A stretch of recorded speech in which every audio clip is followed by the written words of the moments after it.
पूजनीय संत समाज, सज्जनों और देवियों, मानव जीवन हमें मिला है और सर्वशक्ति संपन्न जीवन है। इसमें हम अपने जीवन को शुद्ध पवित्र दुखों से मुक्त कर सकते हैं।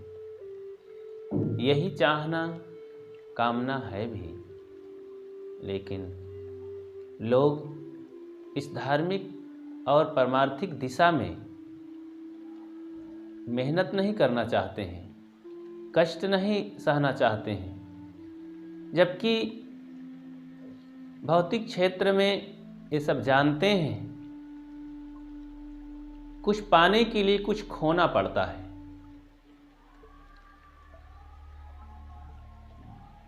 ये तो सबको पता है, मेहनत करते भी हैं। शिक्षा पाने के लिए, भौतिक शिक्षा के लिए आदमी 20-25 वर्ष तक बच्चों के पीछे सारी गृहस्थी लगाते हैं।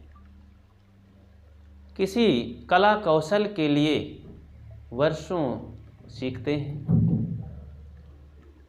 खेती किसानी करने के लिए कितना परिश्रम लोग करते हैं, हर कष्ट को सहने के लिए तैयार रहते हैं। विवाह शादी की तैयारी लोग बड़ी मेहनत से करते हैं, कर्ज उठा करके बड़े परिश्रम से लोग तैयारी करते हैं। बाल बच्चों को पाने के लिए माताएं, ये भाई लोग कितना कष्ट सहते हैं, शारीरिक मानसिक तौर से भारी विपत्ति सह करके पुत्रों को प्राप्त करते हैं। फिर इन पुत्रों से भी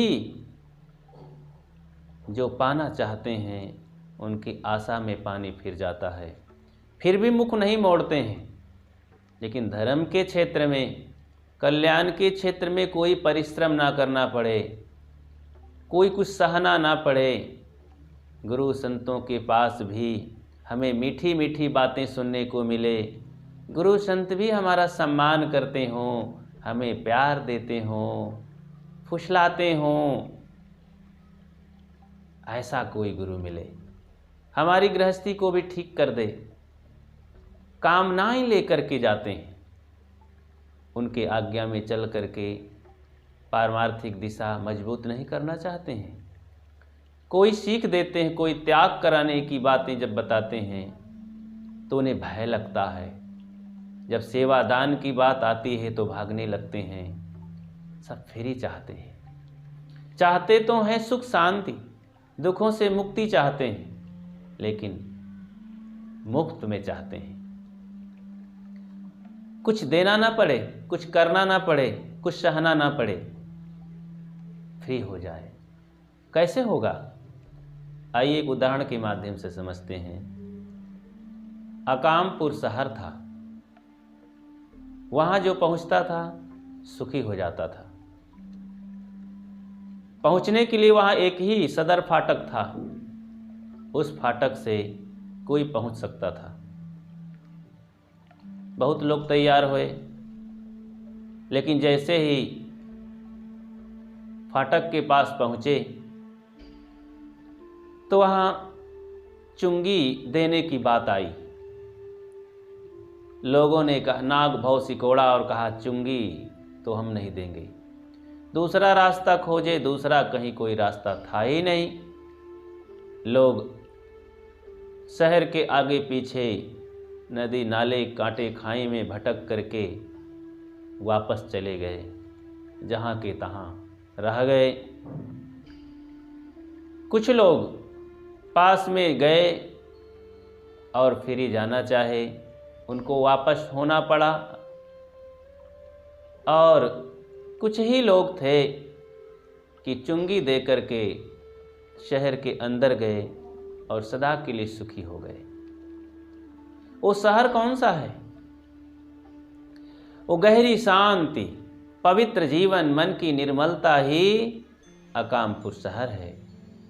पूर्ण मुक्त जीवन ही अकामपुर शहर है। सदर फाटक है गुरु मार्ग, गुरु शरण, गुरु कृपा, गुरु भक्ति ही सदर फाटक है। और उस फाटक से न चल करके, गुरु मार्ग पर न चल के लोग पहुंचना चाहते हैं मुक्ति अकामपुर, और चुंगी है उनकी सेवा भक्ति, आज्ञा पालन, दान पुण्य। ये सेवा है, ये चुंगी है। ये कोई करना नहीं चाहता है। भक्ति ना करनी पड़े, सत्संग ना करना पड़े, दान सेवा ना करनी पड़े, उनकी आज्ञा का चक्कर ना पड़े, हम अपनी मनमानी करते रहें, जैसा खाते हैं हों, जैसा बोलते हों, जैसा रहते हों, कोई उसमें गुरु हस्तक्षेप ना करें।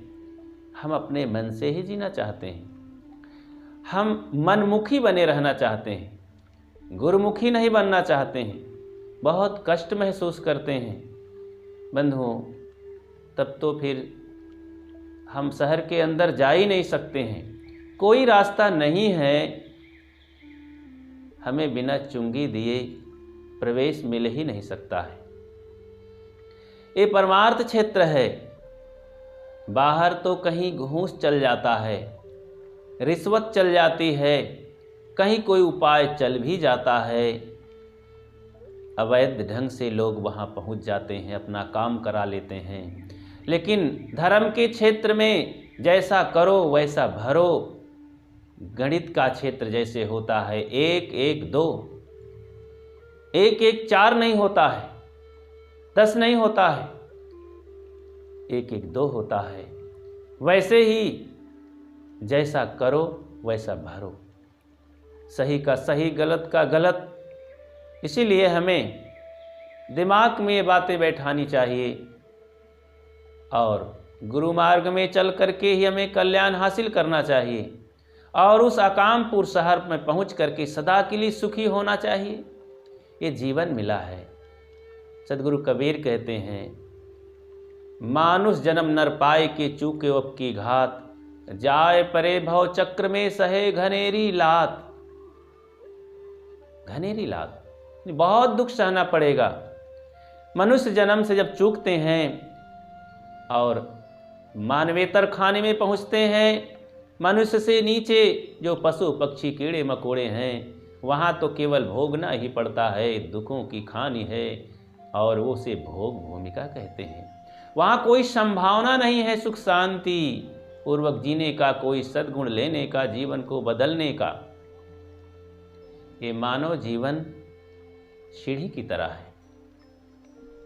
सीढ़ी से जैसे हम चाहे छत पर जाएं और चाहे छत से ज़मीन पर उतर आवें, ये मानव जीवन में चाहे हम देवता बन जाएं, चाहे राक्षस बन जाएं, चाहे भगवान बन जाएं, चाहे शैतान बन जाएं, चाहे सज्जन बन जाएं, चाहे दुर्जन बन जाएं, इसमें सारी संभावनाएं हैं।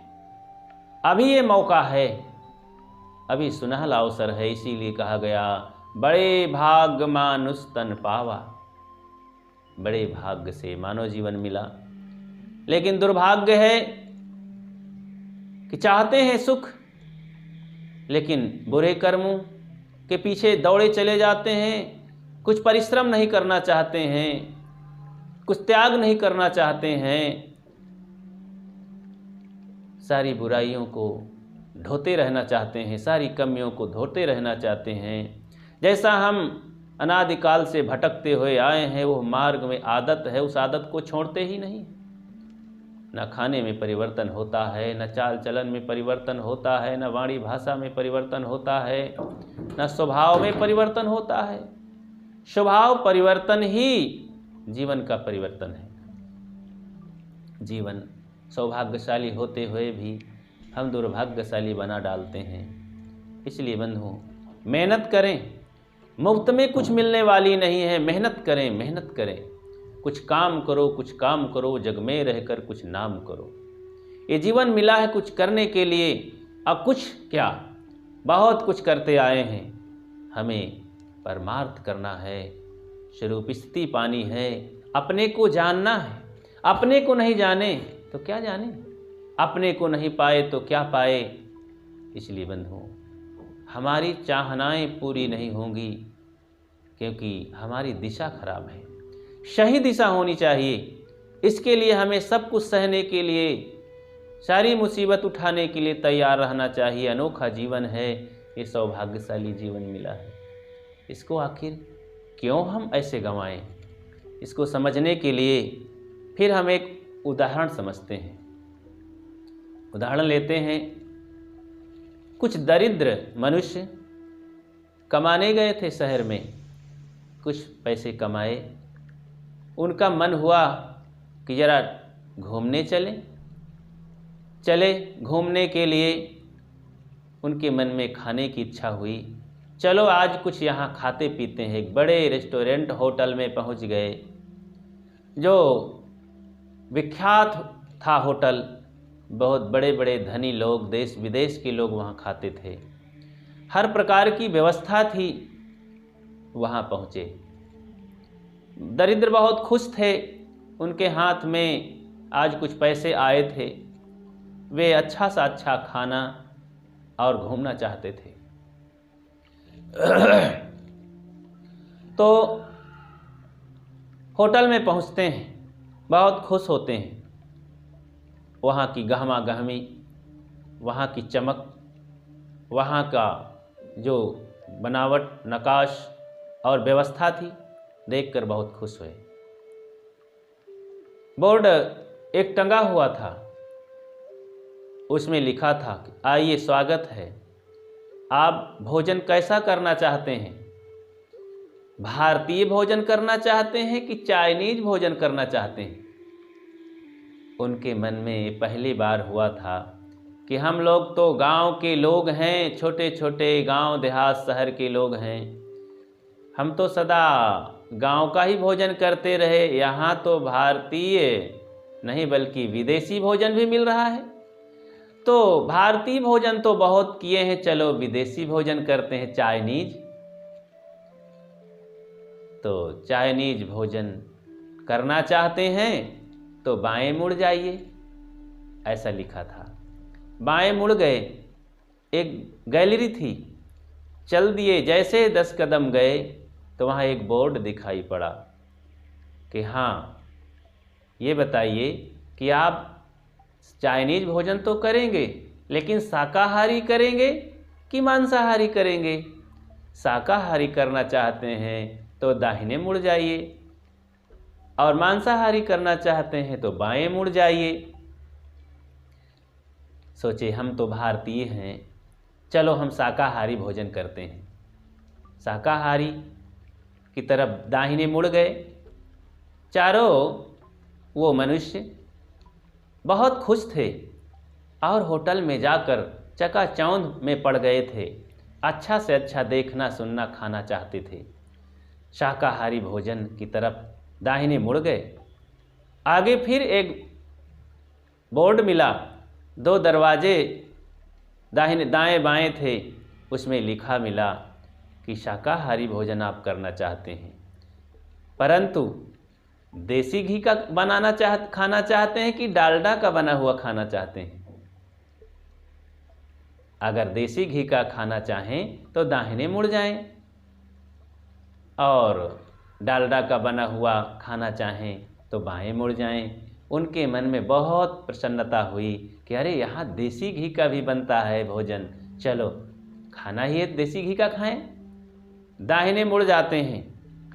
बहुत खुश थे। आगे बढ़ते हैं। एक बोर्ड फिर मिलता है, वहाँ लिखा हुआ था कि देसी घी का खाना चाहते हैं, लेकिन मुफ्त खाना चाहते हैं कि पैसे पटा करके शुल्क देकर खाना चाहते हैं?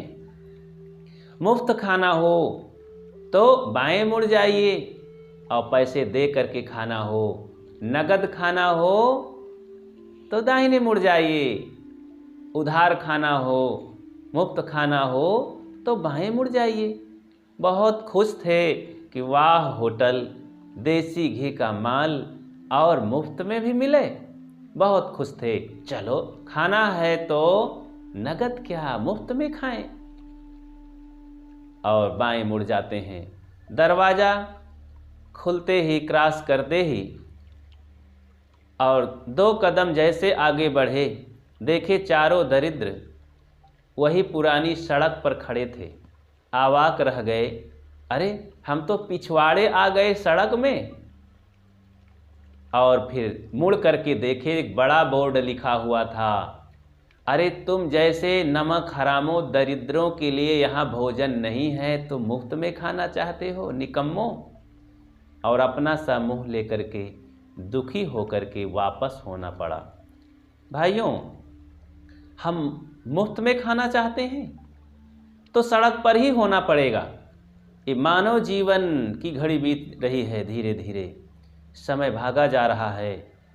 हम दुखों से आए हैं और फिर दुखों की ही गड्ढे में गिरेंगे। हमें मेहनत करके, शुल्क दे करके, चुंगी दे करके गुरु मार्ग पकड़ना होगा और अपने जीवन को सरल, सहज और पवित्र बनाना होगा। ये दुखों से छूटने के लिए जीवन मिला है। सदगुरु कबीर साहब कहते हैं, बंदे कर ले आप निमेरा, आप जियत लखु आप ठौर कर मोए कहाँ घर तेरा। जीते जी सारे दोषों को धुल करके पवित्र जीवन को बनाना है। ये जीवन गंदा है, अशुद्ध है। हमारे सारे तन मन कर्म वाणी सब अपवित्र है। अनादिकाल से इस वासनाओं और भोगों में पड़ करके, गलत व्यवहार में, गलत स्वभाव में हम दुखों का अंबार लाद लिए हैं जीवन में। ये सारे दुखों को धोने के लिए हमें गुरु युक्ति, गुरु भक्ति, गुरु मार्ग ही सुलभ है। इसी दरवाजे से हम पहुंच करके सदा के लिए सुखी हो सकते हैं। ये भक्ति, इसके लिए हमें सोचना नहीं है, एक सच्चे गुरु की ज़रूरत है। जैसे हमें व्यवहारिक ज्ञान प्राप्त करने के लिए, दुनियावी ज्ञान प्राप्त करने के लिए यहाँ अनेक कला कौशल, ज्ञानी विज्ञानी, डॉक्टर मास्टर की ज़रूरत है, नेता की ज़रूरत है। जीवन निर्वाह में अनेक लोगों का सहयोग है। तो जीवन सुधार में, जीवन कल्याण में भी संत, गुरुजन, सज्जनों और धर्मात्माओं की ज़रूरत है। धर्म क्षेत्र से हमें शांति मिलती है और धन क्षेत्र से जीवन गुजर की सुविधाएं मिलती हैं। धन और धर्म 2 चीज़ें हैं। जैसे मलहम होती है और टॉनिक होती है। मलहम को ऊपर से लगाया जाता है, लेपन किया जाता है, टॉनिक को भीतर पिया जाता है। ये धर्म टॉनिक है, धन मलहम है बंधुओं। धन हमें प्राप्त हो परिश्रम से तो उसे धर्म में लगाएं, सेवा में लगाएं, जीवन गुजर में लगाएं, प्रसन्न रहें, जीवन को सुखी बनाएं और धर्म की कमाई करके शांति से जीवन गुजर करें। जिन सद्गुरुओं के पीछे गुरुजनों की ज़रूरत समझे, जिन्हें हम बड़े बड़े देवी देवता कहते हैं, राम कृष्ण से को बड़ा उन्हों तो गुरु कीन, 3 लोक के वे धनी गुरु आगे आधीन। और भी हमारी जितनी भी हजारों साल की परंपरा रही ऋषि मुनियों की, सभी ने गुरुजनों की प्रशंसा की, गुरुजनों के शरण में पढ़ करके, शरणाधीन ले करके और ज्ञान प्राप्त किए। पुराना समय बताता है, गुरुकुल चलते थे, वहाँ बच्चों को भेज करके गृहस्थ लोग अपने बच्चों को गृहस्थी की शिक्षा, परमार्थिक शिक्षा, संस्कारों से भर करके उन्हें मजबूत बनाते थे। हर तरह की शिक्षा गुरुकुल में दे करके, राजनीतिक, धर्म नैतिक क्षेत्र की शिक्षा दे करके उन्हें मजबूत बनाया जाता था और उनकी इच्छा के अनुसार जैसा जीवन जीना चाहते थे, गृहस्थी और विरक्ति का जीवन जीते थे। गुरुकुल का बड़ा महत्व था। आज हमें धार्मिक शिक्षा देने के लिए संत गुरुजन वैराग त्याग सिखाते हैं। जीवन में वैराग्य की बहुत बड़ी ज़रूरत है। वैराग का मतलब जहाँ राग, हम तो राग में जीते हैं। राग में दुख है बंधुओं, वैराग में सुख है। त्याग सुख शांति का मार्ग है। बुराइयों का त्याग करें, दुखों का त्याग करें, कमियों का त्याग करें, गलत स्वभावों का त्याग करें, दुर्गुणों का त्याग करें। ये संसार पराया है, संसार का त्याग करें, अपने में अपनी तरफ लौटें। सत्संग कहते भी हैं, अपनी तरफ लौटने का नाम सत्संग है। सत्य का संग सत्संग है। अपनी तरफ कौन है, मैं कौन हूँ, इस बात को समझने के लिए कौन से मास्टर पढ़ाएंगे, कौन से शिक्षक इसे पढ़ाएंगे, हमें समझना होगा। देह को मैं मानना सबसे बड़ा यह पाप है, सब पाप इसके पुत्र हैं, सब पाप का यह बाप है। खुदा खुद से जुदा जानो अधूरा है, दिखला दे खुद ही में खुदा पीर उसे कहते हैं। वही गुरु पीर सही है, वही हमारे लिए हमारा शिक्षक और गुरु कृपा निधान है, जो अपने आप को, जो आत्मा को भीतर ही बताए।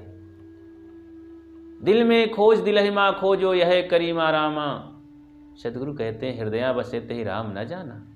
अरे दिल में बसने वाले उस राम को, खुदा को, परमात्मा को, अपने आप को तुम नहीं जानते हो, बाहर कहाँ भटकते हो।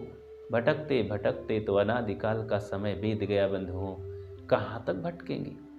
ये आशा के चक्कर में, संसार की आशा में पढ़ करके तो हम न जानी कुछ पाए हैं क्या। ये आशा भी तो, आशा छोड़ के निराशा हो तब दुनिया का देख तमाशा। आशा छोड़ निराशा हो जाना चाहिए। आशा ही परमम दुखम, नैराश्रम परम सुखम। पिंगला वैश्या जब आशा को छोड़ दी, पर पुरुषों की आशा छोड़ दी, तो सुख से सो सकी। उसकी अपनी कहानी है कि वो अपना श्रृंगार करके खड़ी हुई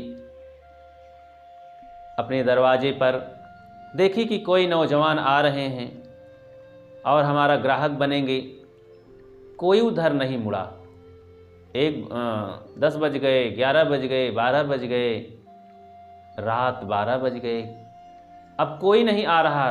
सुनसान रात हो गई, हार थक करके 1 बज गया, कोई नहीं आया। अपने को धिक्कारने लगी, अंदर गई, दरवाज़ा बंद किया और अंदर गई, बिस्तर पर लेटी। उसके आंखों में आंसू आने लगे, धिक्कारने लगी कि ऐसे, अरे मूर्खा, तू पर पुरुषों के चक्कर में पड़ करके सुख चाहती है, ये नरक का काम क्यों कर रही है। छोड़ इसे, त्याग सदा के लिए, इनमें कहाँ सुख है। और सुख से फिर शांति से सोच, नींद आ गई, उसे सो गई। तब कवि लिखता है कि आशा ही परमम दुखम नैराश्रम परम सुखम, यथा संचित कांता साम सुख सुख स्वा पिंगला। पिंगला रानी, पिंगला वैश्या जब पर पुरुषों की आशा छोड़ दी, तब सुख से सो सकी। तो हम तो इस संसार की आशा में पड़े हैं कि यहाँ संसार की वासनाएं, विषय ही हमें सुख देंगे। देखने में सुख मिल जाएगा, करने में सुख मिल जाएगा, सूंघने में सुख मिल जाएगा, भोगने में सुख मिल जाएगा।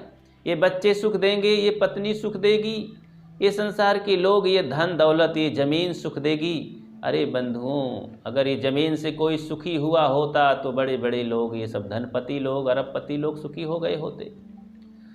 बाल बच्चों से कोई सुखी हुआ होता तो बड़े बड़े लोग सुखी हो जाते। अरे जिनको कहा जाता है 1 लख पूत 1.25 लाख नाती, रावण और दुर्योधन लोग सब सुखी हो गए होते, जिनके पास सैकड़ों सैकड़ों लोग भाई बंधु थे, लंबा परिवार था। दशरथ तो बच्चों में ही महा दुखी हुए, धृतराष्ट्र दुखी हुए, और महाराज कृष्ण स्वयं अपने परिवार में ही दुखी हुए। परिवार के लोग कहाँ सुख देते हैं। ठीक है, जीवन गुजर बसर व्यवहार में यहाँ करना चाहिए, सबको अपना मान करके प्रेम से यहाँ निभा लेना चाहिए, लेकिन अपने कल्याण का काम कभी भूलना नहीं चाहिए। यहाँ जीवन मिला है अपने कल्याण के लिए, शांति पाने की सबसे बड़ा जो काम है जीवन का, यही काम करना है, दुखों से छुट्टी पाने के लिए। इसलिए ये आशा, ये ठीक नहीं है। आशावान होना तो चाहिए, लेकिन वो कहाँ होना चाहिए। आशा रखें, ये मानव जीवन में अपना कल्याण कर सकते हैं, हम दुखों से छुट्टी पा सकते हैं। इस आशा के साथ आप काम करना चालू करें। सद्गुरु संतों के पास जा करके त्याग वैराग्य सीखें, मन इंद्रियों को स्वश करके सारे विकारों को छिलके की तरह निकाल करके स्वच्छ हो जाएं। अपने को जानें, मैं कौन हूँ, जिसकी सत्ता से ये शरीर चलता है, आंखें देखती हैं, कान सुनते हैं, सब कुछ जाना जाता है, जिसके रहने से भगवान भगवान होता है, माता माता होती है, पिता पिता होता है, देवी देवता सब कहे जाते हैं, मंदिर मस्जिद में अजान और शंख बजते हैं, ये आत्मा की ही करामात है।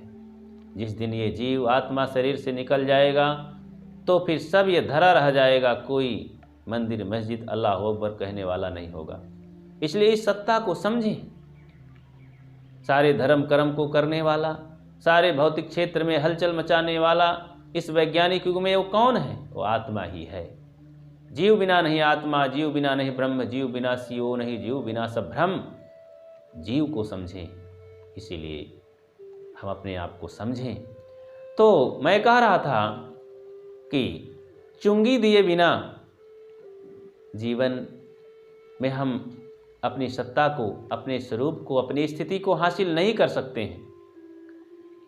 तो गुरु भक्ति रूपी चुंगी, सेवा रूपी चुंगी, दान धर्म रूपी चुंगी, आज्ञा पालन रूपी चुंगी का कष्ट सहना ही पड़ेगा। दूसरा कोई मार्ग नहीं है, दूसरा कोई शॉर्टकट नहीं है, ये मुफ्त में होने वाला नहीं है मेरे भाइयों। इसलिए मेहनत करना सीखें, मुफ्त को छोड़ दीजिए, परिश्रम करें। इस जीवन में परिश्रम करके, कठिनाई सह के, दान धर्म सेवा भक्ति गुरु आज्ञा में चल करके, समर्पित हो करके अपना कल्याण कर लें। गुरु समर्पण ही कल्याण का मार्ग है, मुक्ति का मार्ग है। इसे हम अपने जीवन में लागू करें और जीवन को सफल बनाएं। आपसे मैं विदा लेता हूँ। बोलिए सद्गुरुदेव की जय।